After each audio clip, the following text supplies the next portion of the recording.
Hi, everybody. My name is Lisa Johnston, and I am a member of the Communications Committee of the Chatsworth Stake of the Church of Jesus Christ of Latter-day Saints. Today is the very first interview that we are recording that is going to be hosted on our Facebook page titled Light Your Life.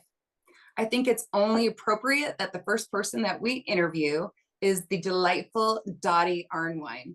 She is just filled with light and the spirit. I love her so much. She's experienced a tremendous amount of change over the last 2.5 years. She joined the church during the pandemic, and that's part of her story. We're going to get to know her a little bit better today, and we're going to learn what it is that lights her up. So without further ado, welcome, Dotty. Hi, Lisa. Can you tell us a little bit about yourself? Well, I'm 40. I've been married for 40 years. Wow. My husband and I celebrated our 40th anniversary on 8/4/24. We got married on 8/4/84. Oh, that's cute. It's a good way for him to remember. Yeah, I love that. I have 3 children, 2 boys and a girl. I have 8 grandchildren and 4 great-grandchildren. Wow. 8 Wow. members. I can't believe it. You're way too young to have great grandchildren. I've earned these years. I've earned them. I've earned every one Well, of them. you don't look like you've earned those years. You look young and vibrant. I've kind of been preserved because I've been a housewife for 40 years. So I've just been in the house. Well, yeah. I mean, it seems to me like you've done a lot more than hang out in your house. And we're going to hear about that. We're going to spend a little bit of time kind of digging into that and hearing about your background in your life. Yes. So the first question I want to ask you is, how did your journey to joining the Church of Jesus Christ of Latter-day Saints, how did that journey begin? That journey began during the pandemic. My husband was home, so he was working from home, and he had more time on his hands. And a good friend of his, Elva Clay, this is my Elva. Oh, she's so pretty. She's beautiful. Mm. He worked with her at Paramount Studios, or Paramount Pictures, for years, and they carpooled together. And she moved during she moved, and he hadn't been in contact with her. So during the pandemic, he called her and found out that she had suffered 3 strokes. Yeah, and so we wanted to go see her. We've known her. He's known her for 25 years. I've known her about that long too. So we went up to Lancaster. They had moved to Lancaster, so we went up to Lancaster and went in the house. And she's in this hospital bed and in her bedroom. And to me, she looked like an empress. She just was sitting there, and I just wanted to sit at her feet because she was so wise. And before, I didn't get a chance to talk to her much because she was always moving around. She was always doing something. So during that time, we went up to see her, and when we got ready to leave, I went to kiss her goodbye, and out of my mouth popped, "Would you be my godmommy?" Oh, that's so sweet. I don't even know where it came from. I just said it, and she just looked at me and she said, "Of course, sugar," and that it just melted my heart. Sugar? Yeah, sugar. She used to call me sugar. So I started going up there. We would go for parties and different stuff. To see them. And every time I went, every time we went, it was. They always Ed is her brother-in-law. Ed Willis is her brother-in-law. Her sister is Wanda Willis. And those 3 would sit with me and do Bible study. They would tell me about the church. They would tell me about the Word. They would tell me about the Book of Mormon. And my husband wasn't interested, so I would kind of sneak up there on days that he didn't go. So I would sneak up there and talk to them, and I just always got a lot out of that. I really had no intention of joining the church. I just liked talking to them, and I liked talking to them Right. about it. And Wanda and Elva, sisters, I think Elva was about 10 or 12 years older than Wanda. Um, Hmm. and so she always took care of her and always, and this was a time in their lives where Wanda was having to take care of Elva. They had nurses and different things coming in. But this was a first for Wanda. And I just got to know her a little better and got to know Elva. But I had no intention of joining the church, but Elva asked me if she could send the elders to my So house. let me ask you this. Were you just being polite? Or when she said, "Hey, can I bring the elders?" But there's a couple of things. Were you expecting like these two old guys to show up at your house? Or like what was your thought process when she asked you if she could do this? Um, I was being polite. Um, I was being polite. It was my husband's friend. They were to him. She was like a sister. Um, and but when I was talking to them and the conviction that they had, how they were about the church was just always so the first thing that they thought. And Mhm. so we would go up for parties, and we went up for like I think the Fourth of July.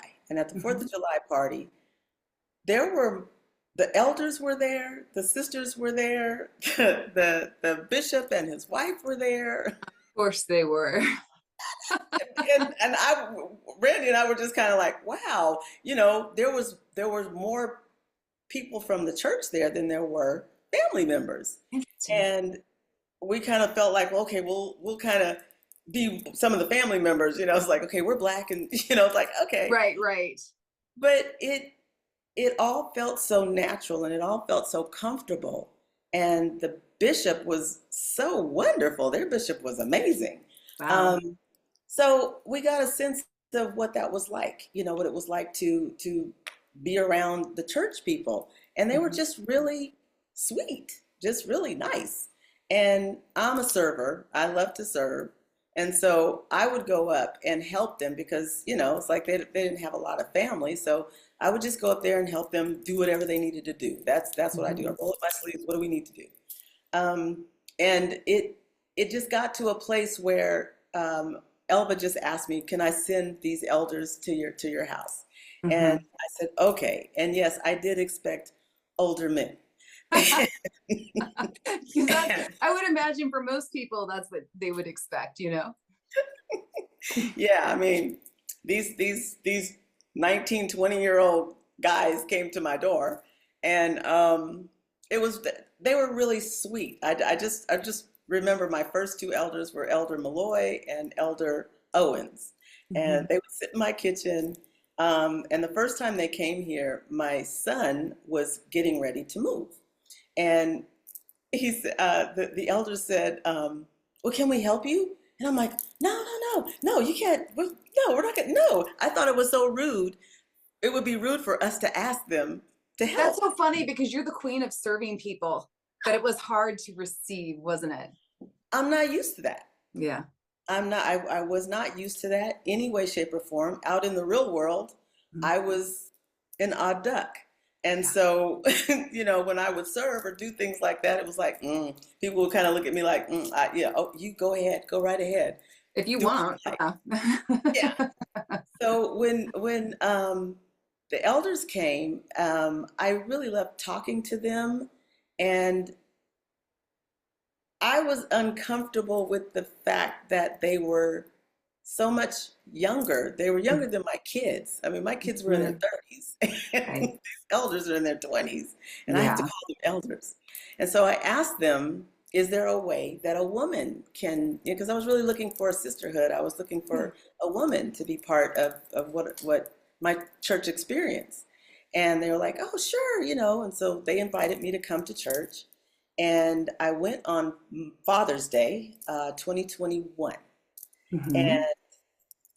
Kristen Truhoff was Ah, up on the pulpit, and she's talking about it was Father's Day, so she was saying something. I don't know what she said, but I remember how she made me feel. mm. I felt like that's my sister. Like, wow, that's she was like a beacon. And so I asked the elders. I said, can she be part of our our Bible studies?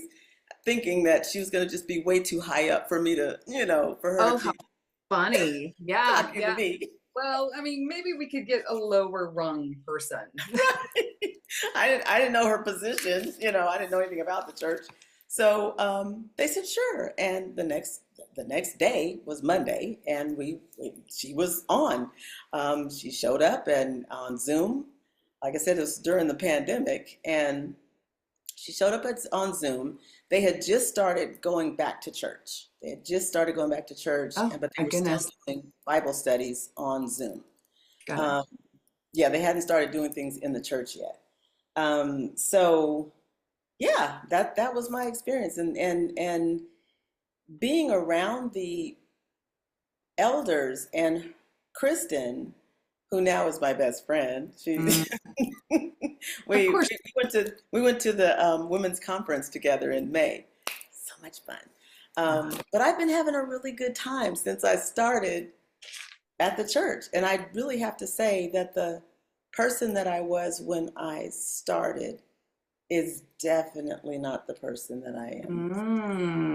that's interesting. We're going to dig in a little bit with that, but I'm going to step back for a moment and ask you, when these missionaries were coming and with your best friend, who's now your best friend, what message really resonated with you the most that was different? I know you have a religious and a spiritual background, but what was it that was different that, struck you in your heart?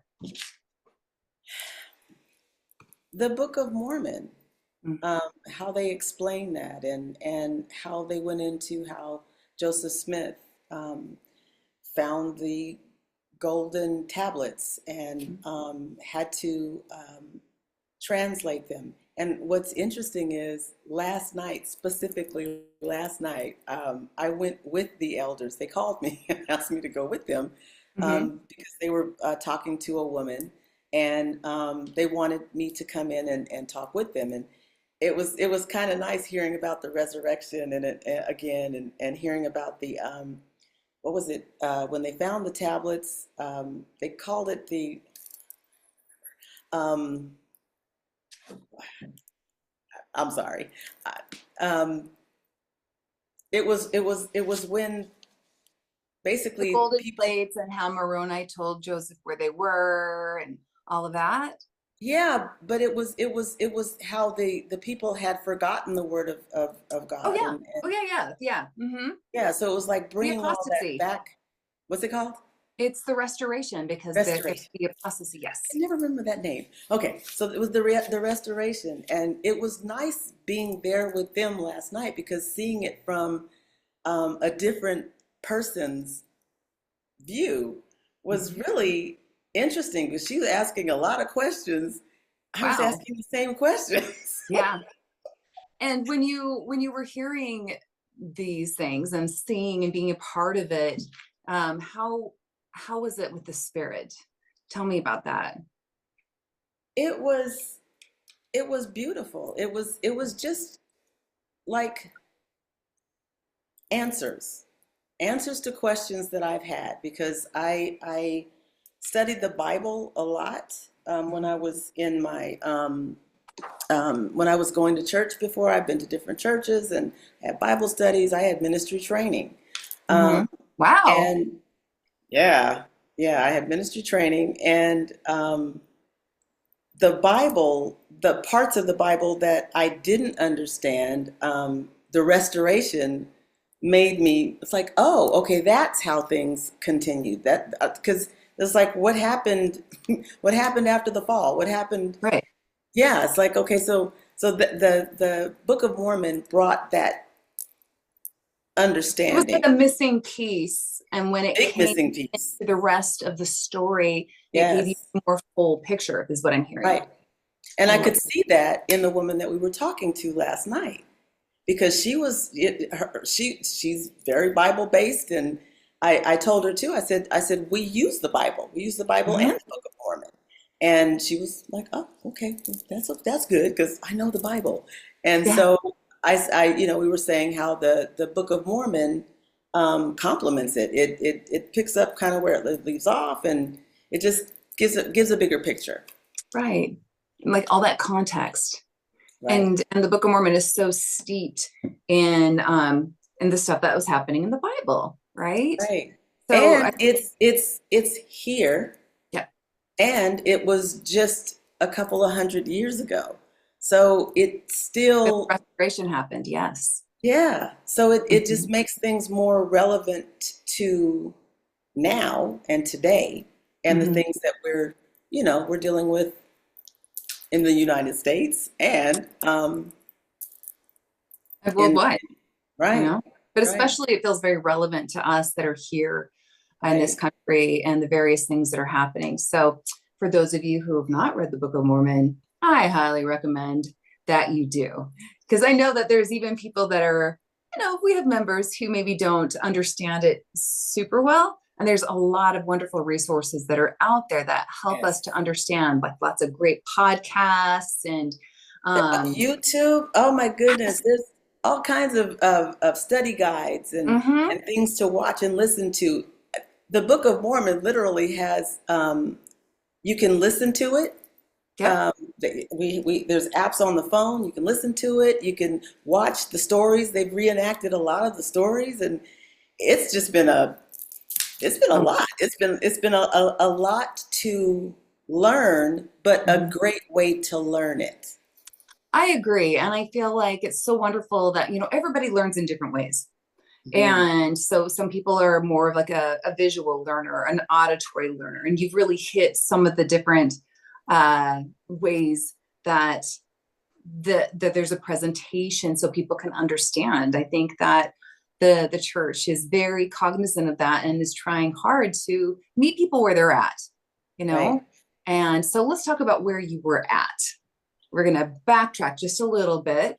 You Woo. mentioned that you had a training in the ministry. So tell us what your religious background was before to give us a little bit more insight into where you were. I was raised Catholic, um, Mm-hmm. and my parents are from the South, and so being raised Catholic, it just we went to church every Sunday, but I remember religious training when I Mm-hmm. was a kid, but it was always the same. It was we read out of a missalette. There was no Bible. We didn't look at the Bible. That we didn't. Everything was pretty much in the little note thing. It's kind of like this. Every week, you just kind of have this, and it's like, oh, okay, Okay, like this a is little what we're, study guide. yeah. Um, and I It's like went to the crib Catholic. notes for the Bible. Right, right.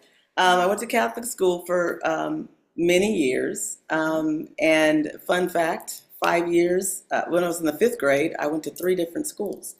Oh my Um, goodness. Were so we your moved. parents in the military? Yeah, my dad was in the Air Force, so I'm an Air Force brat. Hmm. But with all that movement, adaptability became one of my strong suits. So being in places and not fitting in or feeling like I fit in was normal for me. Yeah. So with religion, when we got married, I got married in the Catholic Church, Mhm. and my husband was Baptist. He's spiritual. He's not religious at all. Mhm. So we got married in the Catholic Church and baptized our kids in the Catholic Church. But when we moved to Northridge in about, I think, 1996. And when we moved here, I was looking Mm. for a church home. I was looking for um, something, somewhere where I could raise my kids and feel comfortable. I didn't really want to raise them in the Catholic Church because I was raised in the Catholic Church, and I didn't feel like I got I mean, you spiritually were seeking, so right, obviously for you, right. it wasn't enough. Yeah, I was looking for more. I was looking for more of a Mhm. connection with our Heavenly Father. And I went from church to church and ended up at a really big church. And I ended up leaving that church because they told me they were campaigning for the president. Mhm. And I didn't think that was right. And I didn't Oh, want to yeah, vote for who they wanted me to vote for. right. But the separation of church and state, I thought, well, that's supposed to do that. Um, Mm-mm. so I left that. I ended up leaving that church. Um, and a good friend of mine told me about a church that they were starting in the valley, and there was a lot of black people, and she was a celebrity's wife, and so it was like, oh, okay, yeah, let's do this. Yeah. Joined the church, and he was an amazing orator. Mm. He could preach. I was Catholic, so his Yeah, you're preaching was really good. something very different. Was really good. And it inspired me because he had a ministry training. And Mhm. so I got the books and, I'm studying and I'm studying the Bible and it was wonderful. Um, and he kept trying to get the members. It was always, we were putting money in for a building fund. We wanted a Mhm. building fund. And a couple of years of that happened. I was in the church for about 3 years. And we never got the building. We kept moving around and doing different things. And um, turns out that he was not the man that he Mm. showed himself to be. Well, he showed himself to be, yeah. He could speak the word, but he was not living. How Um, disappointing. yeah, it So was. disillusioning, I'm sure. Yeah. So, I mean, I kind of stepped away from the church for a while because I just looked for a connection with God from my soul. Right. And really, I was happy. I was happy doing that. You're like, Um, I'm good. I get this. You were really like diving into your yeah, spirituality in a different way. yeah. So when I started with this church, when we reconnected with Elva, there was just something about the way that they talked about the church. I mean, they were on fire about the church. And Hmm. Elva and Wanda had been members for 40 years. Um, Ed had, I think Ed probably had been a member for maybe 10 or 15 years. He was newer to the church. He joined the church after him and or maybe before him and Wanda got married. And I think they got married in the temple. Um, yeah, yeah. Ed is a very interesting person. He was a Black Panther at one point, and he wrote the book Panthers to Priesthood. And Wow. I've heard of that book. yeah, yeah, he's fascinating. He has an amazing story. Maybe Um, we could interview, maybe you could interview him sometime. I Hmm? would love that. I would That love would be that. awesome. Fun. That would be fun. And actually, he's the one who baptized me. Oh, that is Ed so was the one that nice. baptized me. But yeah, their faith in God, their faith in the church and the way it runs, and they just I just learned so much from them, and it made me want to be part of what it was. Like I said, I had no intention, Mm-mm. but I just kind of fell in love. That's pretty much how I fell in love with the church. I love that.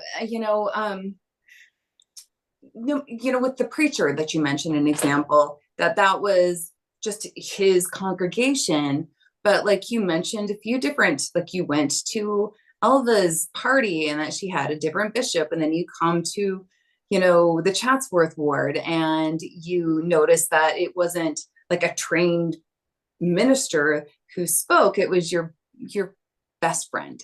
Yeah. And that, it's not about which building you go to. It's not about which state or even country you are a part of. It's just about the truth of the gospel.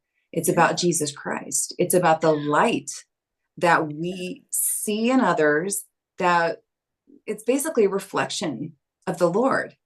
And, you talk about these friends of yours and how, you use the word beacon when it came to Kristen, Oh, and that you could just see so much joy and light from your other friends. And I look at you and I see, my gosh, she has so much light. I mean, you beam. And I just wanted to say that. And so that's going to take me into your next question. There's others that I would love to ask, but we like to ask the question, I'm going to back up. I'm going to ask you what lights your life, or what, makes you, light up. But I'm going to back up just for a moment, because I would like for you to consider who you are now and who you were then. Because there has been, you've told us your story through Elva, and being inspired by her and the gospel, and you mentioned, I am very different than I was. I would love to hear, how are you different? Hmm. I am focused. I am Mm. more focused on what I can give and what I can do and how I can do. Before, I love to serve, and it's just like, oh, if you're doing something, hey, I'm here. I'll roll up my sleeves. I'll wash the Yeah. dishes, whatever it is you need. Now I am on fire, like Wanda and Elva and So Ed. much light that you're on fire. I'm on fire about my church. I'm on fire Mm. about the callings that I've been blessed with. Elva told me, one thing that she told me was that she said, they're going to ask you, they're going to give you a calling. And she Mm. said, I want you to just try it. Just try it. She said, whatever it is, just try it. She said, even if you don't want to do it, just try it. You can always tell them that it doesn't work for you, Yeah. but just try it. And she said, watch how God is going to bless you. Mm. I And I like, said, that's okay. cool. It was wonderful. And I've literally experienced so much of those blessings, that it feels like they're raining on me. Mm. Like I'm in a little monsoon over here, just like, oh, this is wonderful A things happening. positive monsoon, right? Like, It's a it's great one. It's a you're just great one. It's a great one. soaking I'm it all swimming. in. It's great. So much rain, but not putting out your light. It's just making it Oh, get bigger and bigger.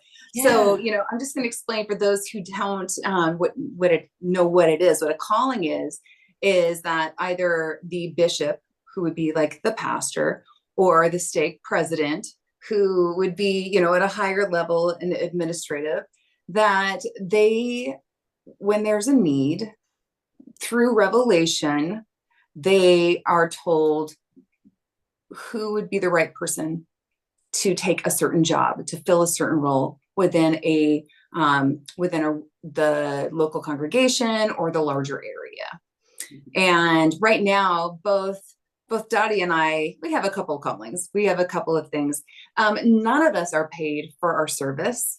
And so it is literally service, because it is completely voluntary. And we don't get to choose. It's not like we get to say, hey, I'm signing up. I want to be Right. we're activities committee or something like that. You don't get to plan the parties just because you want to. You can help, but it is that there's an opening, and then they pray on it and they think about it, and they are impressed with who should do what job. And so tell us just in a nutshell, what your first job was. Your calling. My first calling was, at my baptism. I sang, uh, God is, and my bishop at the time, it was Bishop Norris, Mhm. And he heard me sing the song, and he says, "Okay." He says, would you sing in the Christmas concert? Because this was the weekend after Thanksgiving. Mhm. And so he said, would you sing in the Christmas concert that was happening in like 2 weeks? No pressure. Sure. But because my dad is a crooner, he used to sing and sound like Nat King Cole. He taught me how to sing a cappella. Mhm. So I didn't need to. I don't have to practice with accompaniment. I can just sing a song. He calls it my pocket song. I can just sing a pocket song. I love that. So it's just like anytime you can just pull that out. You don't have to think about it.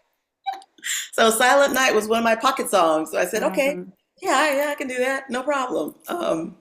And so after I did that, my first calling was chorister, assistant chorister.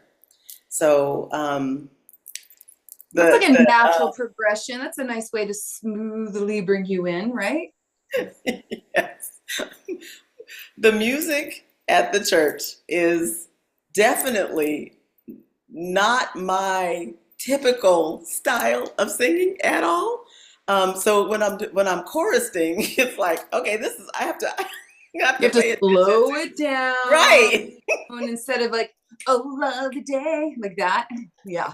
Right, right. I mean, I can sing you a song, but as far as reading music, I used to play the clarinet, I used to play the saxophone, but that was 100 years ago when I was in junior Right. high and high school. Right. So it was like, all right, you're doing this, even though it's something you're used to, it is a different vibe.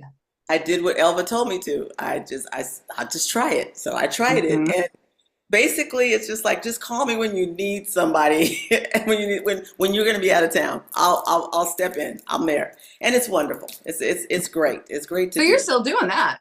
Yeah, That's yeah. great. It's one of my callings. And the next calling I know is really going to lead into what lights you up, what you're Oh my. excited about, what sets you on fire. And so I'm going to just let you answer that in whatever way you want.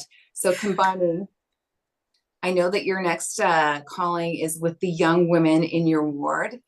And tell us what lights your fire and then why and what you've learned.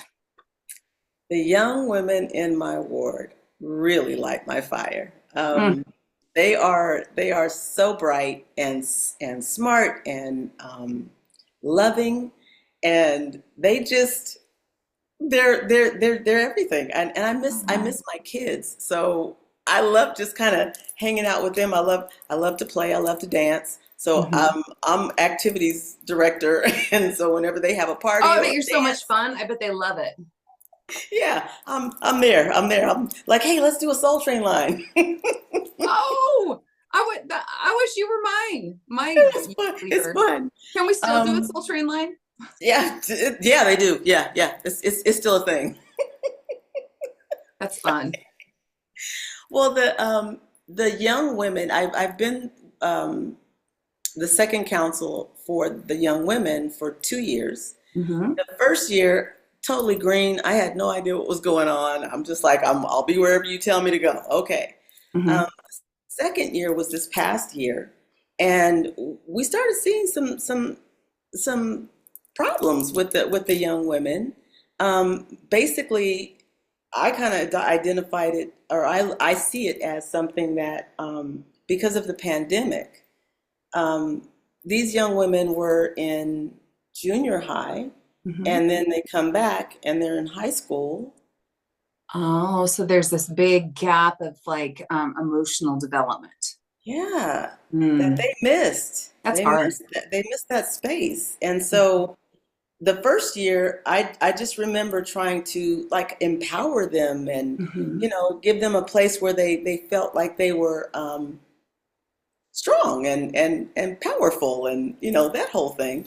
Um, but the second year, it just it we kind of wanted to build more of a sisterhood, but they weren't. It just wasn't kind of They were clicking. thinking, Yeah, yeah. And so we've pinpointed it to like the whole pandemic thing, but that emotional, we have spiritual. We're teaching them spiritual. So these are like the pillars, right? Like Yeah, there's four the young pillars. women's program, the youth program has these pillars that I'm just saying it so that people know Yeah, that the youth focus on in order to grow and right, develop character right. strengths. Yeah, it's spiritual, physical, social, and intellectual. Mm-hmm.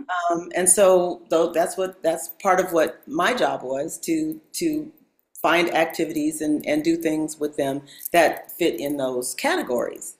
But this past year, I saw that there was like we're missing a piece. We're just kind of Mm-hmm. missing a piece, and our Heavenly Father at the center of everything that is God is love, Yeah. emotions. And that was a part that's not part of our curriculum, but it was a big missing piece because of the pandemic. Yeah. And it was just blaring at us. And we sat at my dining room table and we're just like, what are we going to do? And I've been studying emotions for 15 years. Mm-hmm. I had I had done a project. I was working on this project and we were going to do it as our next activity. And I brought it out and it's a tree and it's a tree and it's these what are they called, journals. And That's cute. we're basically kind of ex- looking at your body as an emotional, the inside of your body is like an emotional tree. Mm-hmm. And your roots ground you, and your crown connects you to God, and Mm-hmm. that's where your blessings come from, and that's where those, we call them downloads. You could, get in prayer and meditation and receive what God is giving you. Yeah. So we're starting this program in September. I'm excited about it.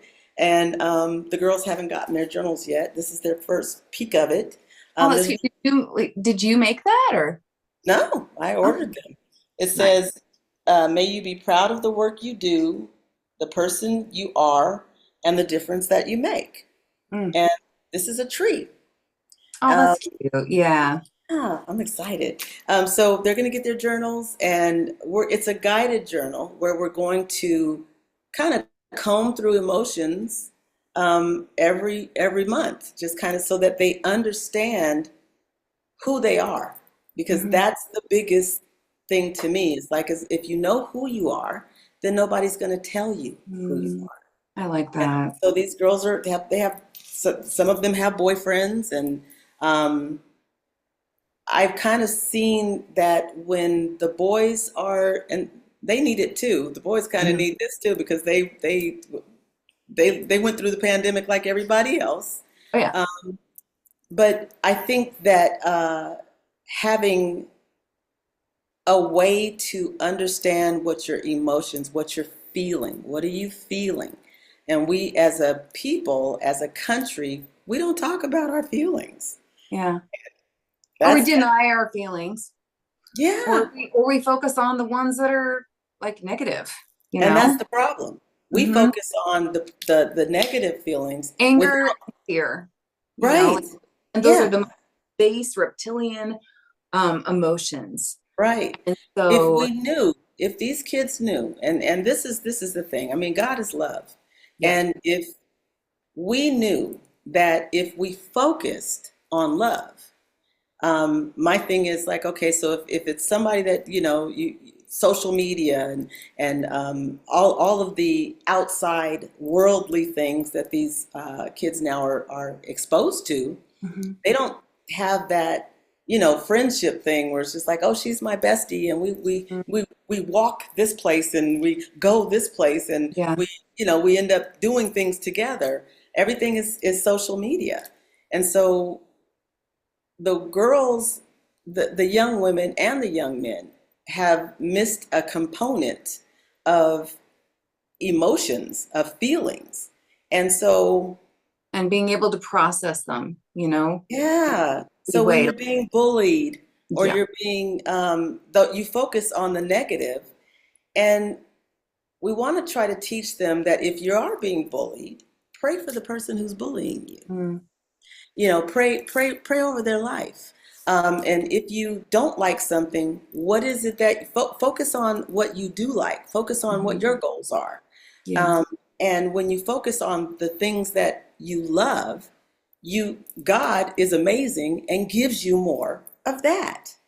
But when we focus on negativity, that's what you get more of. You get a And downward spiral of negative emotions. And yeah, and so teaching, sometimes you have to look for the positive. It's like mining for gold, and it's not always these big nuggets. A lot of times it's just little flakes, right? and you can't take those for granted. You have to keep gathering, because after a while you've got a lot, and it becomes But when something. you don't So know why, when you right. don't know why, when you don't know the why of why you should think positive, Mhm, you don't know mhm. the why of why you should not be thinking so all negative, and adding negative comments online and different things like Right. that, Trolling instead and of adding scripture or something that's positive. The why is that you get more of what you give. mm, You get more of what you focus on. What are you focused on? Are you focused on positive, or are you focused on negative? it's true. Um, And the research shows that. I mean, yeah, it's not just a little philosophical thing. This is borne out in scientific research. And so I think it's incredible that you're educating these girls. They are very lucky that they are getting to learn this from you. And I can see how, the Lord has been kind of guiding you along all this time, because I happen to know that it was during that time away when you were really diving into your own personal spirituality before you reconnected with Elva, that you discovered this and you learned these things. And yeah, so it just enriched who you were. And all we're doing now is we're adding this to the truth, right. and I think that, I mean, it gives me chills, to think about that. And what I would really love, Dottie, because I feel like this is such a rich program, and I think that everybody could benefit from it. I think it would be wonderful that after you have gone through the process with these young women, that you can come back and share it with us and tell us what happened. And maybe you can tell some insights without sharing names, and maybe just this could be something that can be brought to the larger whole. I know Yeah, that I'm a coach, I'm a life coach for positive psychology, and this is something that we do all the time, and it's one of the fundamental things is gratitude's like the number one, boom, yes, but that you have to be focusing on positive things that are happening around you, and right, it tends to take 3 to 5 positives to stomp down that negative. But yes. like you said, as we're looking for the positive, Mhm. that it becomes an upward spiral, and you notice and you get more and more and more, just like more and more light. That if you seek for good, that you're going to find it. You seek for darkness, I mean, it's going to find you whether you want it or not. Right. But do you have the skills, the emotional intelligence, the light that you need in order to, I think, Attract, address when attract. those things happen? Because they are going to. I mean, you and I, we're not babies anymore. We've been around a while, right? Like, we're young at heart, but that we've been around long enough to know that life is it's not always gonna be, sunshine, lollipops, and rainbows, and Right. we have an idea of what's gonna happen, and it's never that. But in the end, you When can look when back and you go, oh, when but you that was good. focus, when you are focused on what's going right, Yeah, um, I was asked to speak. President Norris asked me to speak at the stake conference. yeah, And oh my gosh, the snowball effect that's happened since then, yeah. what I've been focusing on. Mhm. When he asked me to speak, he wanted to know what my temple experience was, and he said, just speak. And I'm literally trying to get out of it because I'm thinking, it'd be easier for me to just sing a song. It's Right, like, right. But no, no, that's no. always the Lord never wants us to do the easier thing, right? Right. It's the So harder thing. I had to stand up there and speak on my temple experience. And my temple experience was all about Elva. And Mm. by then she had passed. She passed away in January. And I had the privilege and honor to dress her for Oh, burial. how wonderful. That was, I was so afraid. I was very afraid to do it. Um, but I knew I had to do it because she didn't have any kids. And there was nobody really in the family that could do it. Wanda was there. Wanda was doing it, but it was so hard for her. It was so Mm. so so hard for her. So I just said, well, yeah, I'll whatever you need. I'm there. Because you're And the woman who serves. yeah, yeah. Sometimes it's like, what did I sign myself up for? Mm-hmm. But when we dressed her, I curled her hair, and she had tears coming out of her eyes. And Wow. Wanda said, look, she has tears. And we were just so overjoyed and grateful that we were able to have that experience with her. And it was like she knew what we were doing. She knew we were there. She knew she was there with us. Literally, it just felt that. I just felt that, and none of the angst that I was feeling about, oh my gosh, I don't want to be in the room with all of that disappeared. It was just Elva. It was my godmommy on that table, and she needed to be dressed for for her big day.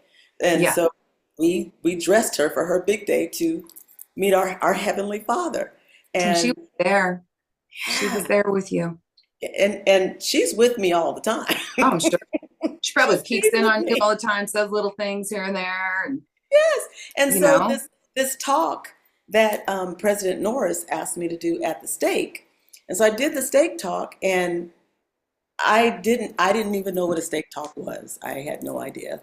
I did the stake talk, and Wanda and Ed came down, and they were there before I was, and did the talk. And then afterwards, normally, if I sing a song or do something, I am out that door, and I don't want to talk to anybody. I don't want the accolades. I don't want anything. I don't want the attention. But Wanda and Ed were there, and people were crowded around them, and I was with them. So people were crowded around me too, and I couldn't get away. Yeah. But that was where Sherilyn came over and she talked to me, and she said that she was starting a new this new committee. Well, actually, she said they were starting a social media thing for the church. And I said, Mhm. oh. And she said, would you come in and would you do that talk on camera? And we can put it up on our new Facebook Mhm. page. And I was like, oh, okay. And Um, here we are now. Here we are. That you know, I love that. I'm so glad that Sherilyn. That she, first of all, it snowballed. It yeah. snowballed, and I can only imagine what is going to be happening in the next, year, the next 2.5 years. Um, I think we run I'm out of buckling time. up. I'm buckling up and getting ready. Yeah, gird your loins, as they say, prepare, right? But what do they also say? If you are prepared, you shall not fear. And if you are teaching these young women, giving them the tools that they need, it's not unlike some of our heroes in the Book of Mormon that you prepare and shore up where things need to be shored up. And that's what you are doing. And we are all so lucky. We're so lucky that we have you. You are a bright light. And just having talked to you and heard your story has, you know, made my light a little brighter. So thank you so, so much for your time. Um, Before we end, I just wanted to know, is there anything that you would like to share about your testimony of Jesus Christ? I am blessed. I am blessed. I feel the love of Jesus Christ in me, Mm. with me, the experiences that I've had with my baptism and with my endowment. The church is just, and the people of the church are just so loving and so friendly. I couldn't believe I went to my endowment, and I felt like Dorothy from The Wizard of Oz, because my elders, my first elders were there. They came back, and some of my sisters came back, and there must have been 30 or 40 people from the church that were there to support me. And that feeling, I get chills right now. I have chills now Mm. just thinking about it. But that feeling of love and support, and just being there and feeling like I belong, and to a wonderful home. Church feels like home to me. Yeah. It's part of. Well, and it is. It's like it's a bit of home on earth, that we get to feel the love of our Heavenly Father and Jesus Christ. Well, thank you so much for coming and sharing your story and sharing your testimony. And I love how all of your diverse experiences and, who you are. I love how that has really enriched, the people that are in your family, your church family, and hopefully anybody who listens that takes the time to listen to this. And I look forward to hearing when you interview people in the future. Anyway, we're just gonna send this off and thank you all for listening. We hope that you will tune in and learn more as we put more videos up, more content up, and please make comments, but we want to keep them positive. Keep them positive, because that light Be a light. to build, not Be a hid. light. Yes, Yes. exactly. Yes. Thank you Be so that much. light. Have a great day. Bye bye.